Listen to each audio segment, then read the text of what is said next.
the framework and the method we've developed, we call 4 roots for growing a human. And root number 1, authentic relationship. Root number 2 is nature, what today this conference is all about, nature connection. Root number 3 we call embodied peak experience, and I'll share more about each of these. That's being in nature, but as Matthew was talking about, probably other people were too, but I didn't know the language. There's a lot of research about the parasympathetic inputs of nature. We are very interested in that toggling from parasympathetic to sympathetic, like the challenge and the intensity. And he spoke to that a little bit. We think that has a lot of healing power, and there's neuroscience to back that up. And then at the end, the last root is helping others, connecting to community through service, how that kid can be useful, can make meaning with their lives. So with authentic relationship, we have a few points there, but the research, an American professor did this long-term study. Every baby born on the island of Kauai in 1955 and 1956, every single baby has been tracked their whole life, they're still being tracked. So it's a very amazing longitudinal study of, a population all living in the same place. The kids who struggled and recovered in any way, maybe they became alcoholics or drug addicts, maybe they were arrested, maybe they had mental illness. The ones who recovered, the number one factor was they had a consistent, caring relationship with a non-parental adult. So it's the relationship. We do that professionally. So that is huge. The other piece is, like those earlier slides talked about the motivation, how a kid has to have their intrinsic motivation to change. We take an alternative stance on behavioral change. So our therapeutic relationship is a container for the youth to grow their self-awareness, their own awareness of themselves. With growing self-awareness, youth start making decisions they don't regret. And that's it. That's the healing path. A very famous American psychiatrist, Bruce Perry, he wrote the book, The Boy Who Was Raised as a Dog. I love this quote from him. The more healthy relationships a child has, the more likely he will be to recover from trauma and thrive. Relationships are the agents of change, and the most powerful therapy is human love. So simply, we are making a container for a therapeutic bond. The experiences we have in nature and the challenges we have build that. We love this quote from Thich Nhat Hanh about deep listening is the type of listening that can help relieve the suffering of the other person. You call it compassionate listening. You listen with only one purpose: help them empty their heart. So our second root being nature, I'm going to play, maybe you've seen this. This is sort of a funny short video that it's funny in the American context. So in America, the pharmaceutical industry has had a huge influence on psychiatry and on behavioral health. And so many of the kids, when they get referred to us, have been heavily medicated. It's very some reports came out 2 years ago correlating the popular antipsychotic drugs with obesity. They literally can easily see how they change the insulin sensitivity rapidly. It's like becoming a diabetic in 60 days when you start taking some of these drugs. Sometimes they're needed, but we have a lot of kids who are obese, and on the antipsychotics, they're very disconnected from their own sensations. So this video is a spoof of a pharmaceutical advertisement. Hi. Are you feeling? So our television channels are full of pharmaceutical ads, and like that could have been an ad for Viagra for erectile dysfunction or something. But so there is so much amazing research, and in a way, I'm not going to spend a lot of time talking about this, except, I mean, I know that a number of the researchers here are very familiar with some of the studies that have been done in the United States, and the top researchers in the United States look at studies being done in Scandinavia. You know, from our quick survey, you know, I think your culture is further along than ours. I mean, because ours is so big. It's interesting in the United States because healthcare is so expensive. It's 19% of our gross domestic product. Nature as medicine has become a conservation strategy. If we can show that time in nature will improve outcomes in healthcare, like for hypertension, for diabetes, they're not even worried about psychiatry yet, but huge public health problems in the United States. If we save money, everyone will start caring about it. Everyone will vote to protect wilderness. They'll vote for new parks. Politicians will support new parks if it reduces healthcare costs.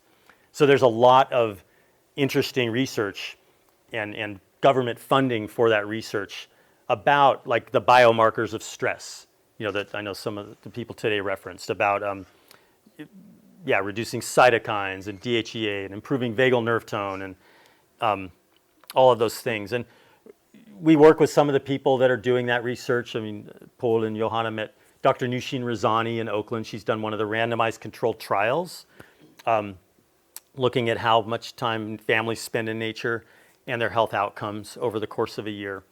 There's a lot of interesting projects. These cardiac doctors started a thing called the Green Heart Project. They're planting 10,000 trees in very low-income neighborhoods in Louisville, Kentucky. Not little trees, 10,000. They're making instant canopy. Each tree costs $2,500 to ship and $1,500 to dig the hole. So they're making instant canopy, and they got baseline health data through all those neighborhoods on hypertension, you know, heart disease, obesity, all that. And they're tracking the improvements. So they're very well funded from the government to plant all those trees to make instant green canopy in the town and see how it improves health outcomes. So a lot of interesting things going on. For us, we are really interested in the sensory input aspects of nature. In the, we know about attention restoration theory. We've hung out with those researchers, as Matthew was mentioning, Dr. Strayer and coming down from Art Kramer. But we know that that is soothing, but we're really interested in how that happens. We think that as kids, if they can open their senses when you're out in nature, you know, they're seeing movement at different speeds and different scales. They're experiencing time at very different scales. You know, they're seeing water flowing, but they're seeing grass, or they're connecting with, you know, plants growing.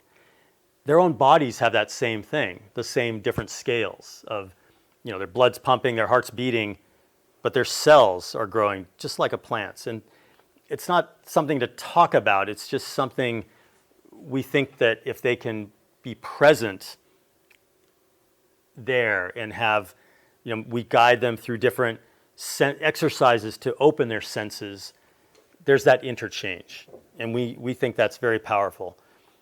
All the other stuff is super interesting, of course. You know, the terpenes from the trees that measurably lower your inflammation and raise your immune system.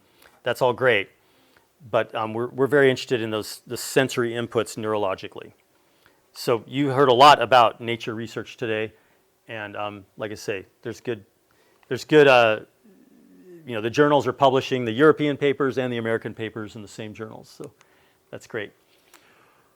We have spent a lot of time on this other aspect. So not just forest bathing, but forest cartwheeling and climbing and running across logs and walking on rocks, and that immersive state where there is activation of the sympathetic. As Matthew said, that's very focusing.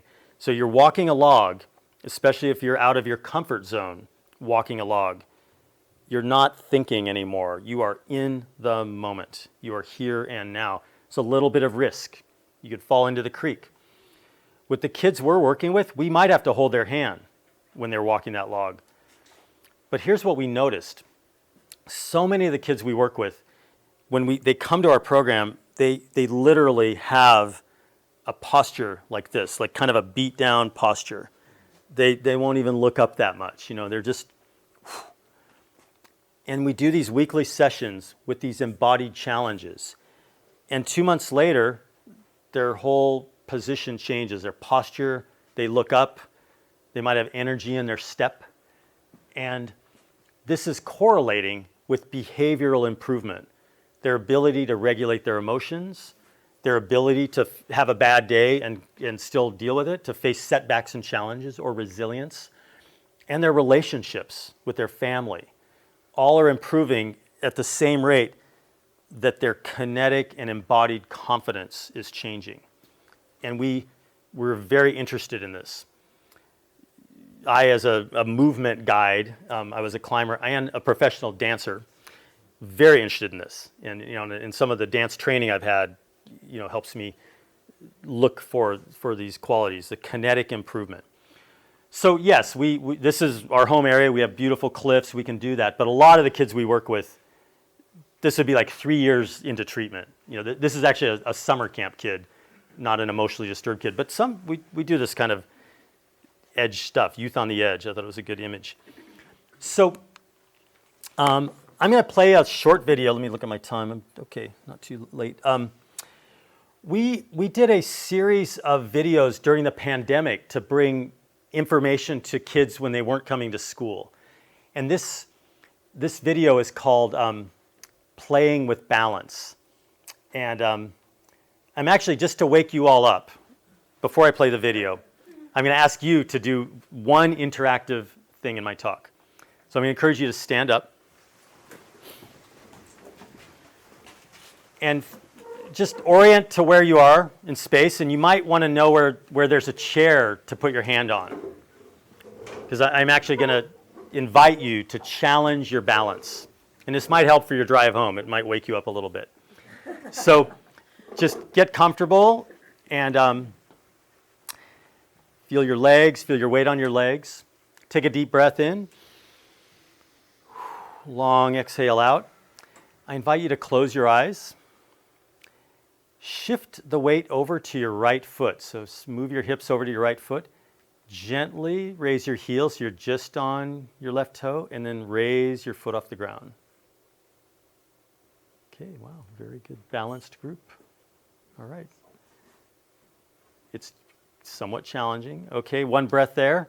Breathing in, breathing out. Put that foot back down. Shift your weight over to the left foot. Raise your right. Keep your eyes closed if you can. So you're balancing on one foot. Take one breath there. Place that right foot down. Open your eyes. All right, how did it go? Okay for you? Okay. Okay. All right, go ahead and sit down. So this, there's literally in America, the famous doctor of attention deficit hyperactivity disorder, Dr. Ned Hollowell. He wrote the book, Driven to Distraction. He thinks this is a really good exercise for kids with ADHD. He says, we're going to strengthen our cerebellum. We're going to stand on one foot with our eyes closed. And there is, I'll show you, it's a little bit of neuroscience to support that. So we made this fun video. This was not made for researchers or professionals. This was made for kids. And I'm just going to play it for you.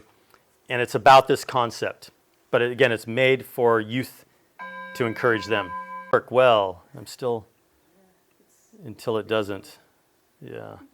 All right, well, sorry. Anyway, this is a friend of ours. There's a whole bunch of stuff we do in our wellness center to encourage kids. One is this exercise. But we just talk about how going outside, you can walk on rocks, walk on logs, kayaking, snowshoeing, anything that's a little bit challenging, that gets you off your center and you bring it back to center, how that strengthens your sense of self. And that's the simple way to say it. The neuroscience backs that up, that's actually happening neurologically. Oh, I'm sorry. The Finnish slackliner is my son. I always love seeing him on the video.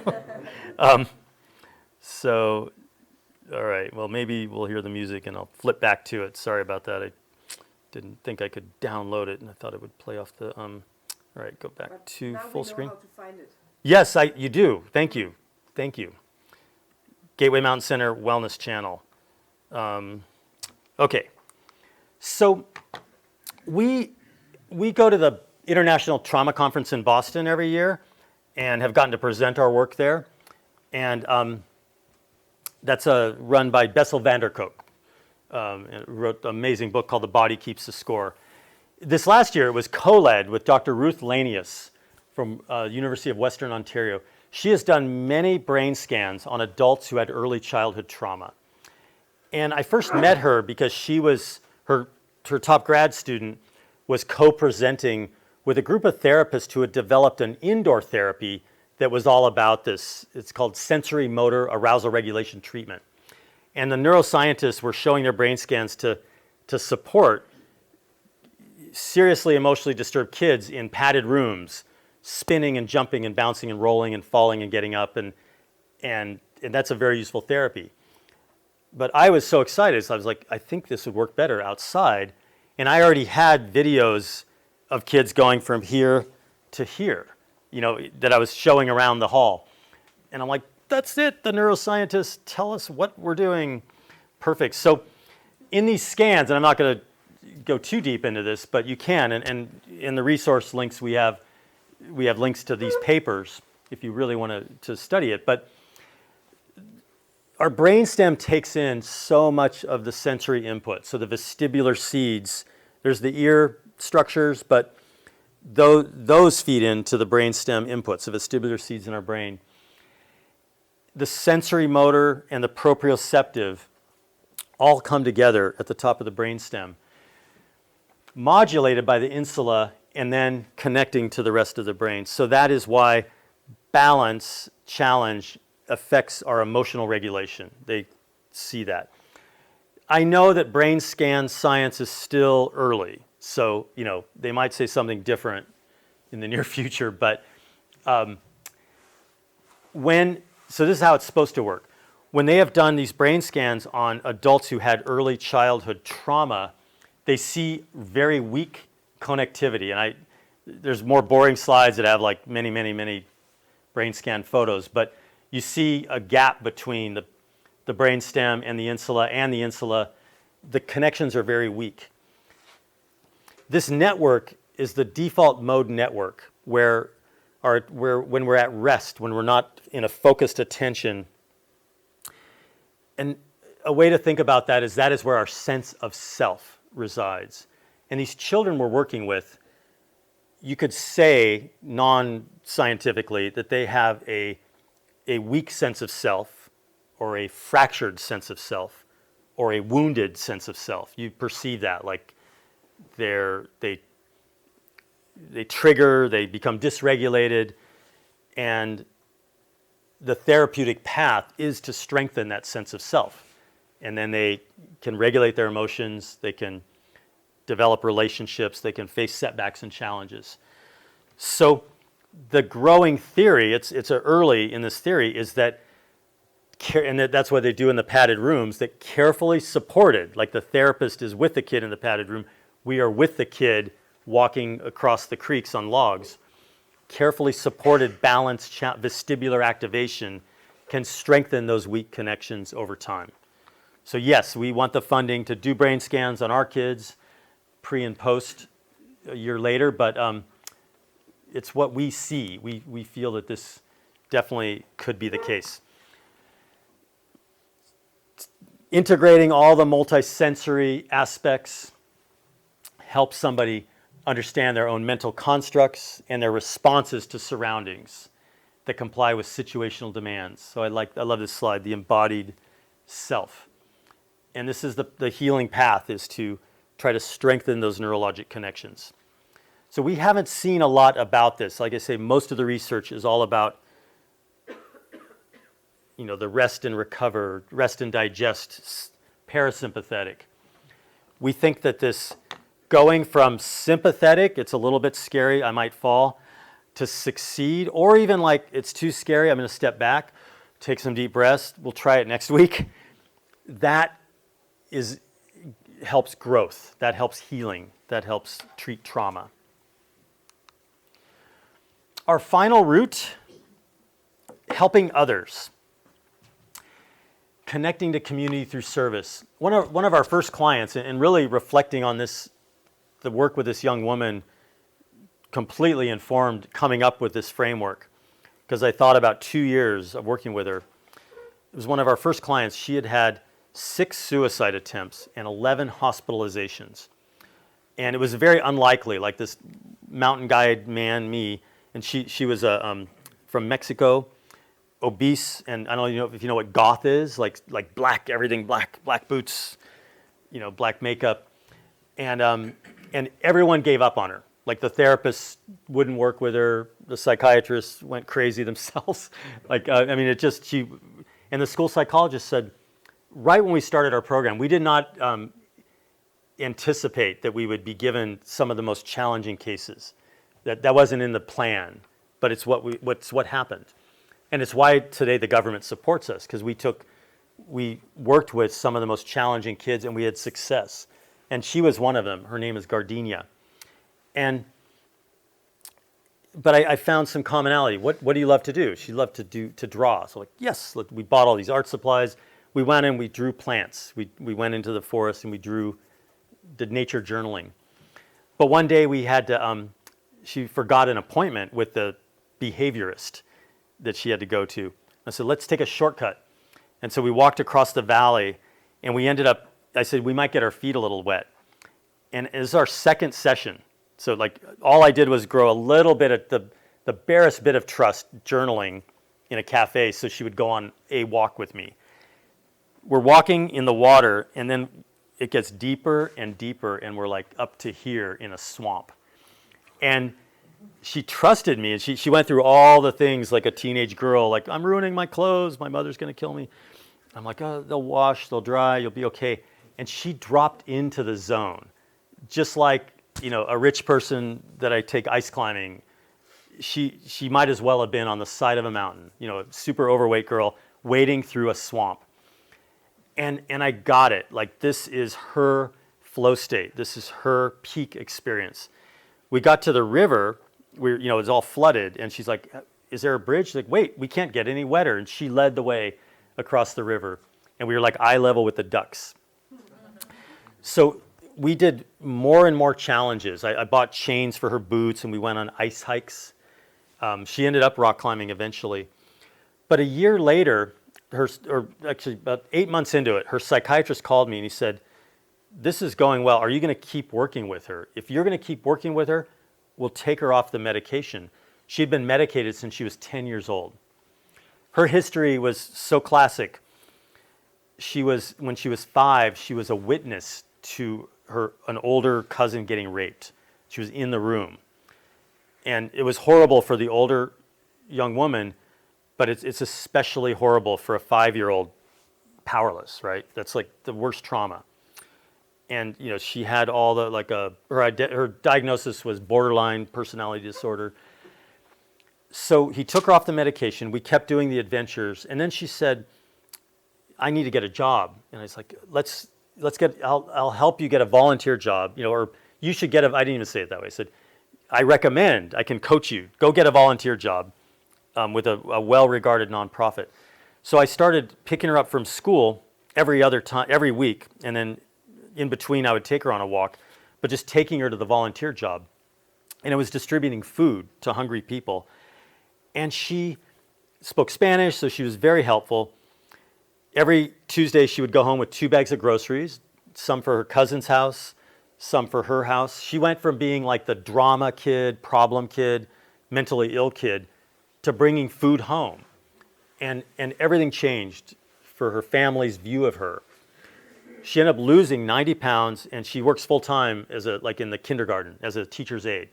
And this is all, she's 23 now. I started when she was 15. But, or she's 24 now, yeah. So it worked really well. So that trajectory of developing your own confidence, healing your own trauma, developing a relationship with nature, becoming embodied, getting off medication, But then the meaning making of helping others was hugely important.